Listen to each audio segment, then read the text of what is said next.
قبلہ پہلا سوال میں سامعین کے سامنے اور آپ کے سامنے، فیملی لائف کی معاشرے کی تشکیل میں کیا اہمیت ہے؟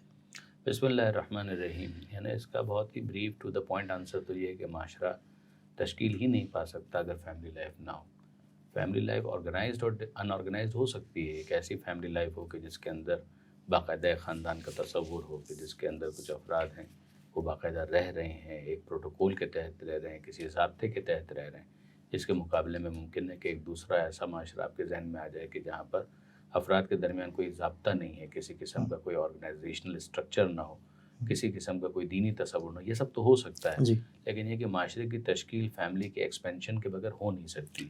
اسی لیے اگر آپ دیکھتے ہیں تو قرآن مجید کے اندر پروردگار عالم نے اس کے حوالے سے گفتگو فرمائی ہے کہ یا ایھا الناس، اس میں تمام انسانوں کو مخاطب کیا ہے. انا خلقناکم من ذکر و انثی، ہم نے تم کو پیدا کیا ایک مرد اور ایک عورت سے.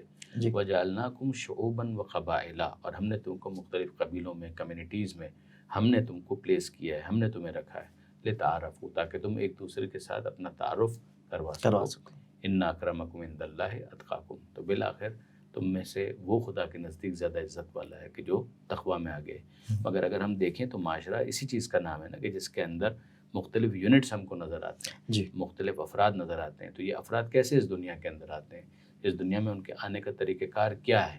تو اس کا جو نارمل ایک پروسیجر ہے وہ یہی ہے کہ جس کے اندر دو افراد باہمی رضامندی کے ساتھ کسی نہ کسی ضابطے کے تحت یا بغیر کسی ضابطے کے، یعنی وہ ایک دینی نقطہ نظر ہو جائے گا، ایک ایسا نقطہ نظر ہو جائے گا کہ جس کے اندر دین کو مائنس کر دیا گیا ہے.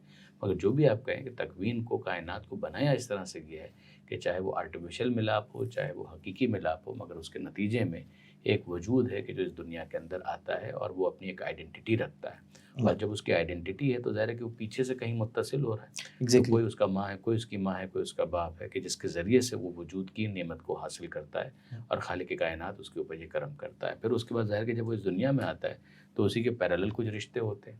ایک بچہ ہے، اسی کے ساتھ کوئی دوسرا ہے تو اس کا بھائی ہو گیا، اس کے ساتھ کوئی لڑکی ہے تو اس کی بہن ہو گئی، اور اسی طریقے سے مختلف افراد آگے اسی پیرالل، اسی لائن کے اندر اپنے اپنے خانوادے کی تشکیل کر رہے ہوتے ہیں. تو معاشرہ تو تشکیل پا ہی نہیں سکتا اگر فیملی کے ایکسپینشن کا کانسیپٹ مائنس کر دیا جائے. یعنی وہ معاشرہ جو انسانوں پر مشتمل ہے، وہ معاشرہ کبھی بھی آگے بڑھ ہی نہیں سکتا کہ جب تک ہم اس تصور کو کسی نہ کسی شکل میں، چاہے وہ کتنا ہی لادینیت کے ساتھ ہو، لیکن یہ کہ قبول نہ کریں. تو پھر تو اگر انسان تجرد کی زندگی گزارے تو کچھ عرصے کے بعد یہ دنیا جو ہے انسانوں سے خالی ہو جائے گی. جیسے کہ بالآخر جتنے افراد ہیں انہوں نے ایک ایک کر کے اس دنیا سے جانا ہے. کل نفس ذائقۃ الموت. تو جو افراد اس دنیا سے چلے گئے اور آنے والوں کا جو آنے کا سلسلہ ہے وہ ختم ہو گیا. تو سیدھی اور صاف بات یہ ہے کہ اس دنیا اور زمین کے اوپر انسانی وجود جو ہے وہ ناپید ہو جائے گا. جس طرح سے ہم کبھی بات کرتے ہیں کہ یہ مخلوق ہوا کرتی تھی، اور اس طرح سے انسان کے بارے میں تو کوئی بات کرنے والا بھی نہیں ہوگا کہ یہ بھی کوئی مخلوق تھی جو ہوا کرتی تھی.